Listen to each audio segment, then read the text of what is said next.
Carolina's Field, Forest, and Water. A closer look at agriculture in South Carolina and conversations between the current and future leaders of the Palmetto State's largest industry. Carolina's Field, Forest, and Water is a production of the student media team at the South Carolina Governor's School for Agriculture at John De La Howe.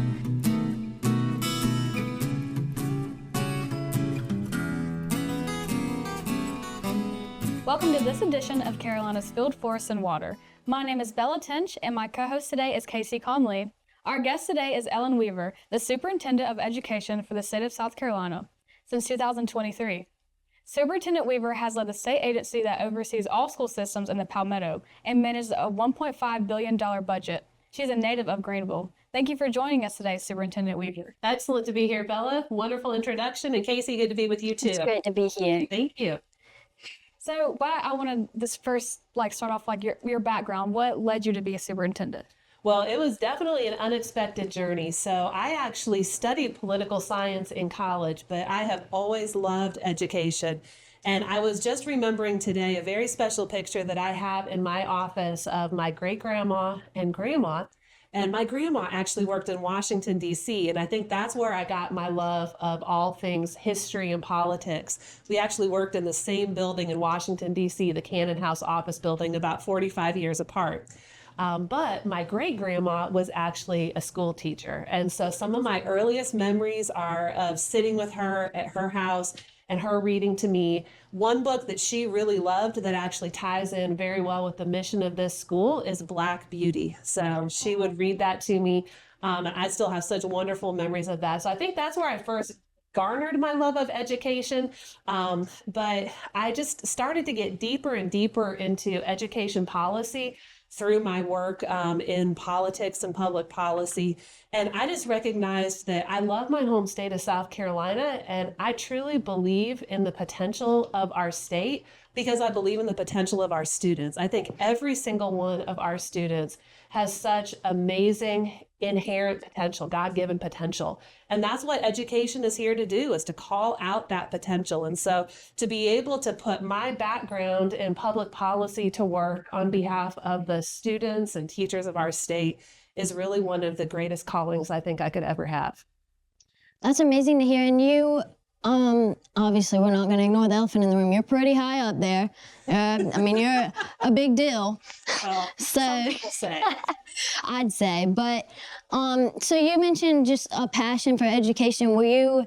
Did you start as a teacher or working inside of a school, or how'd you make your way up to where you are now? I did, and it really started with that background in public policy. And so, as you all may know, the state superintendent job is actually an elected position.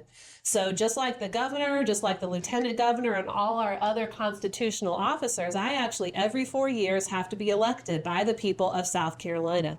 And so that was actually a big controversy in my election, was that I had not been a teacher and I had not been in a classroom. Mm-hmm. But what I liked to tell people, well, obviously I've been in the classroom as a student, so I had serious education, a lot of education as a matter of fact. But what I like to share with people who had that concern was just that education is really like a team. And on any team, you have to have people who have different skills and different talents. And so the unique talent that I feel like I bring to this role is the background in public policy. So there is a lot that goes into the annual budgets. You mentioned the billions of dollars that we spend on education in South Carolina. Actually, when you combine our state, federal, and local sources of funding, we're over $12 billion a year that we spend on public education. And so when I think about the qualifications that you need to have for this job of state superintendent, you have to have a mind for business because there's a lot of money that's going through the system. And then you also have to be able to work with our General Assembly, our lawmakers, and our governor in order to get things done. And that's something that I've been doing my entire life, working in public policy. And so I felt like that uniquely equipped me for this particular role. And I just want to close by saying I have such tremendous respect for what our teachers do. I mean, it is an incredibly demanding job. And so again, to be able to put my skills to work supporting them in the classroom is a wonderful gift. Absolutely. I completely agree. So, to go along with like teachers and everything, I honestly want to be a teacher. I want to get probably go into ag ed or probably special education. What like advice would you give me, or as like someone who like wants to get a job in South Carolina? How's our economy? Well, first of all, I'm so excited to hear that you want to become a teacher because we need more of our best and brightest students going into the education profession. And so the things that we're working on in Columbia is making sure that the starting pay for our teachers is competitive. So just about 6 years ago, the starting pay for a first year teacher was $32,000. Wow. In the last 6 years, we have gotten it up to $47,000 and we aren't stopping. So we're going to continue to push to make sure that we're paying our teachers what they're worth. But I think in terms of the advice that I would give you as you think about a career in education, find a great teacher to mentor you. Of course, a good education at a strong college of education is important, but we also know that there are many different pathways to become a teacher. So some people go into the teaching profession through a traditional 4-year university program. Others major in something else and go through an alternative certification program. So I would say find what you're really passionate about, study that. And if that is going as an education major, great. But if it's not, that's okay too. Study what you're passionate about, learn that content that you really care deeply about conveying to your students, and then we'll figure out how to get you into a classroom.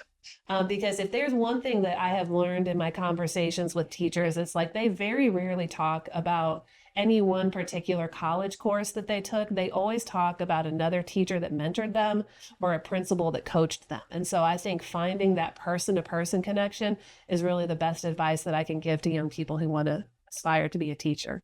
But that's great news. Yeah, absolutely. We will keep you here in South Carolina. So I'll give you my business card at the end of the interview. I did have a question for you.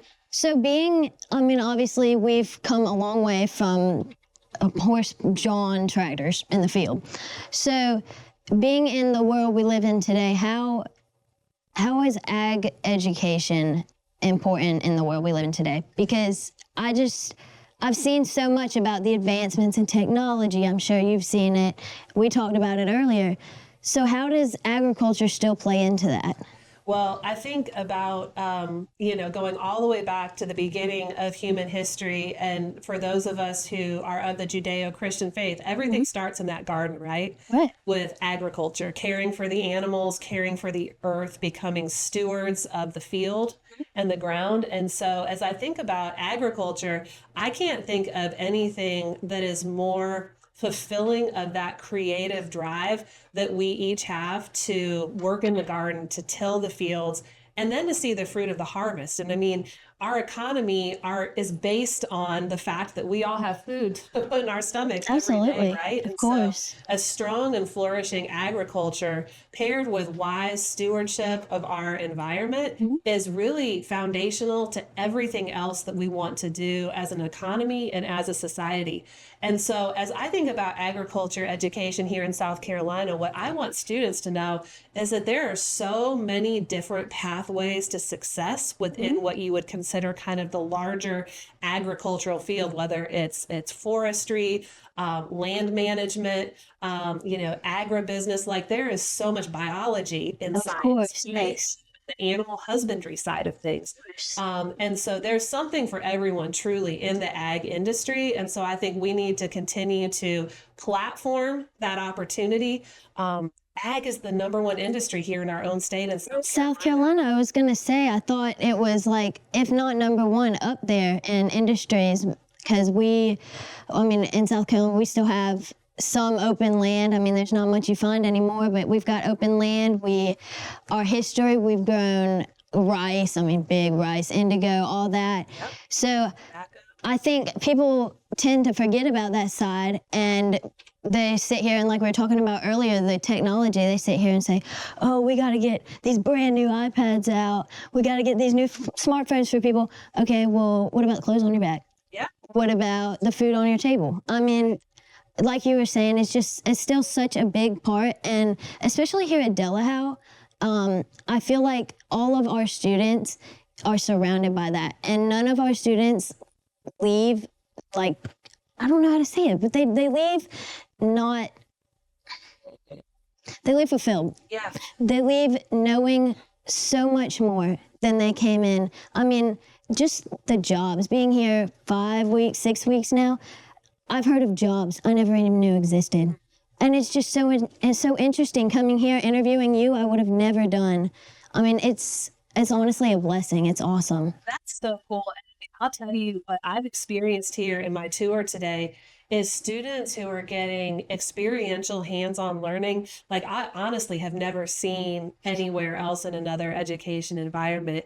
I mean, just everything that you all are able to do is just, I mean, it's unbelievable. And even the technology piece, right? I think people in your generation need to understand these new tractors they're making, they're high tech. Oh, yeah. Right? And so, I mean, there's even a technology component to ag that maybe might not have been there previously. But I mean, it really is an industry of the future that can support so many different interests. And that's definitely what I've seen here today in the students. And if I can, the other thing that I'd love to say about your fellow students that I've met here today is just how articulate and passionate everybody is about what they do. They talk so knowledgeably about their SAE and about the passion that they have to succeed, to be part of a team. And maybe they might have gotten lost in their former school if it was a big school, but it's like here they're one of 81 students and you can be somebody, right? Absolutely. You can stand out from the crowd and not just fall into the background. Absolutely. And to kind of tie along with like y'all talking about the agriculture and how it helps the economy, how do you think like our programs like the Governor's School for Agriculture and other high school ag classes, how can that help the economy? Well, I really think that creating customized pathways for students is how we build not only the education ecosystem of the future, but the economy of the future. I don't have my pin on right now, but our logo at the State Department of Education takes our state's iconic palmetto tree, which is a symbol of hope and resilience in our state, and it roots that tree in the pages of a book. And the symbolism behind that is that our state's future, be it economic future, civic future, everything about our state's future is rooted in the need for a great education for our students. And so as I think about how ag education ties into the larger economy, in addition to just providing the practical skills needed to support our state's #1 industry, over $50 billion of economic impact every year. I mean, like that's huge, right? Yeah. It's also creating a flourishing future for our entire state by building a food supply that's sustainable, by stewarding the incredible natural resources that we have here. I mean, I'm a girl from the mountains up in Greenville, but our incredible Midlands, the pine forests, and then on down to the coast and the beautiful beaches that we have here. I mean, we have an amazing state. And so ag education is about stewarding that responsibly and wisely so that that is here for generations to come. Oh, thank you. Yeah. So in the Department of Education, you see your like nutrition, the people who work with farm to school, getting fresh, good food in schools to keep kids healthy snacks, healthy lunches. So, I mean, here you see that kind of all on campus. We have our cattle, we have our pigs, and whether you want to think about it or not, I mean, that's our breakfast sometimes, that's our lunch. Some of the things we grow in our greenhouse, our horticulture students grow. They use that, like collard greens we had the other day, they were grown by some of our horticulture students. So how is the farm to school, like how does that work in South Carolina? Because I've heard a lot about, oh, well, America is obese, all this, all that. But I just, how does that play into the school system? Like how does the farm to school food play? Well, I think one of the things that is probably most important about it is that this school, as well as the farm to school program, is about reconnecting students with the food supply, right? Because I think in this age of modern technology and convenience, it's like you think you just walk into a grocery store and, there's your food. And like, wait a second, there was a lot of hard work that went into growing that food, right? And so I think making that connection is really important. But then I think it's also vitally important here that we support our local farmers in South Carolina.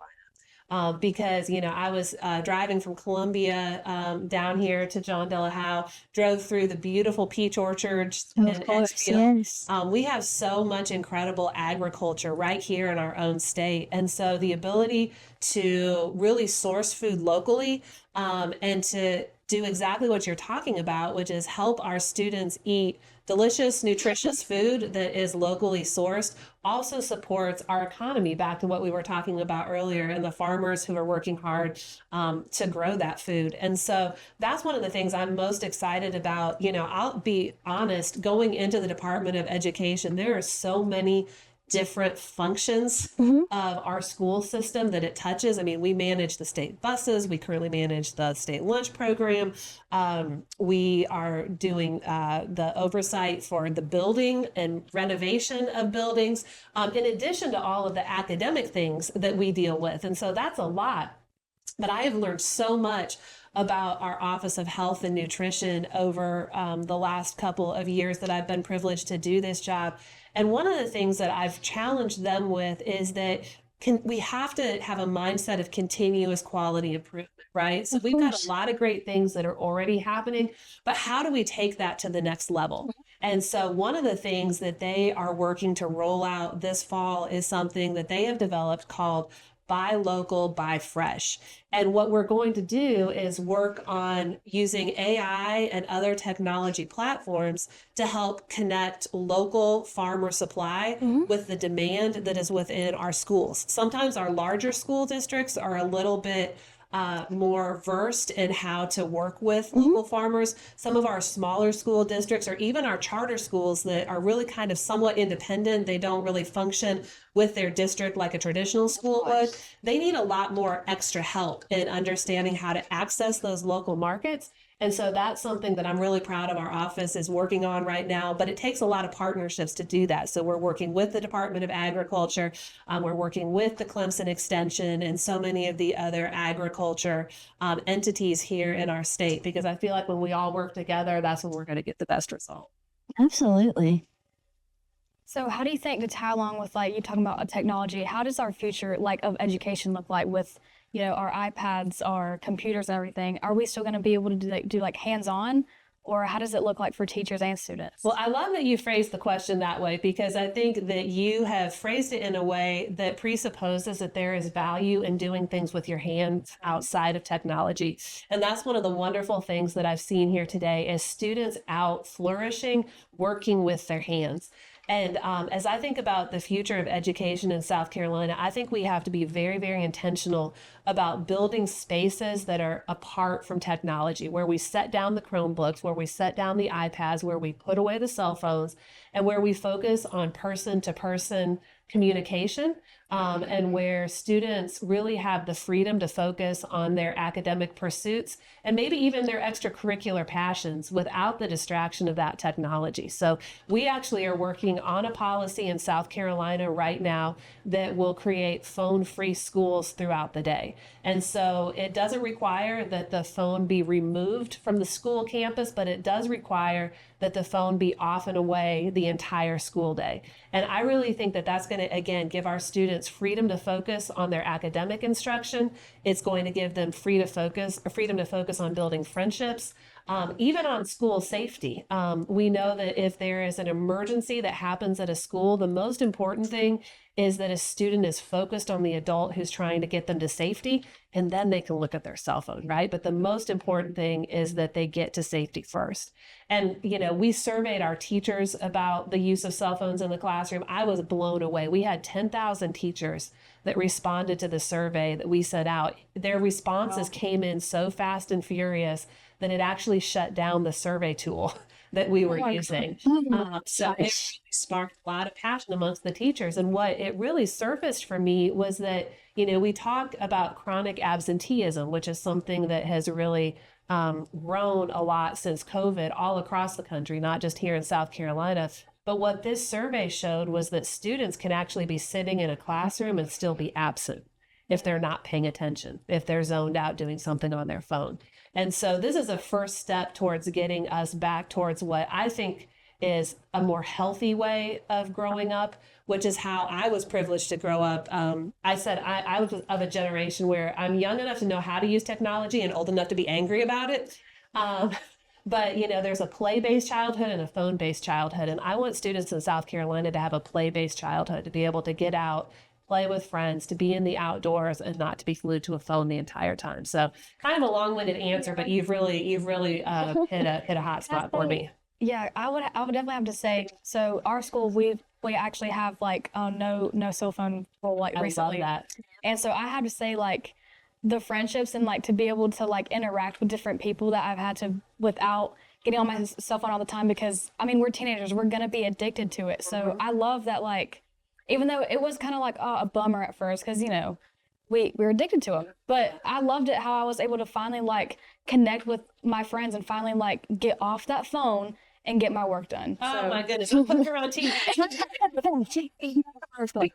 That is wonderful, and I think you hit the nail on the head. It's an addiction. Yes, and that's the thing, is that what is so cynical about the people who are making these phones and the people who are building the apps that go on them, they use brain science specifically to addict the people who are using it. And it is just irresponsible of us as adults in education to not create spaces where you have the freedom to do exactly what you're talking about, which is to focus on building those relationships. So thank you for sharing that. Thank you. That's wonderful. I did have one more question though for you. I don't know, I'm sure you're busy, you gotta get going, but I know we have like educational programs here in South Carolina. What would be some ag-related educational programs? Because I know, in larger cities, you have less ability to go out onto a farm and drive a tractor like you do here. So what would be some of those programs to help more suburban communities? Question. And one that I honestly haven't spent a lot of time thinking about, but I know that some of the things that I've seen, like where I live in Columbia, it's a much more urban environment like you're talking about. But the idea of like a community garden where you can have students come and experience that. There's a charter school actually in Columbia called Clear Dot Charter. And they also have like a little garden. They're literally in the middle of downtown, but they've created a patio area where they've put in raised beds, and the students grow seasonal vegetables. So when I was there, they were harvesting their broccoli and about to harvest their collards, I believe. And so that was such a cool experience. And these are students who, to your point, have never been to a farm. Right. They have no idea.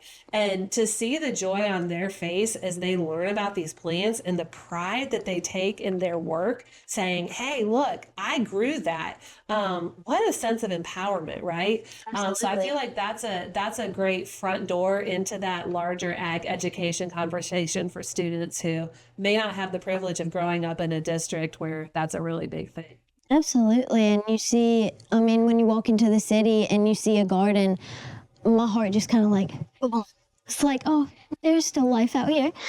Yes, I actually live in the city of Columbia, and I have tried to be really intentional in my planting in my own yard to create space for pollinators because we know how important they are to our overall food supply. And so I feel like in a very small way, I'm doing my little part to help our agriculture community, even though I live in Columbia. We appreciate it. All we can get, we appreciate it. Thanks so much. That's a great question. Thank you. Well, that concludes today's episode. Thanks again to our special guest, South Carolina Superintendent Ellen Weaver, and thank you to my co-host, Casey Connolly. Join us next time on our farm for Carolina's Field, Forest, and Water, and join us for our next episode with me and Casey Connolly. Thank you. Carolina's Field, Forest, and Water, a closer look at agriculture in South Carolina, is a production of the student media team at the South Carolina Governor's School for Agriculture at John De La Howe. For more information on our school, visit our website at www.delahowe.sc.gov.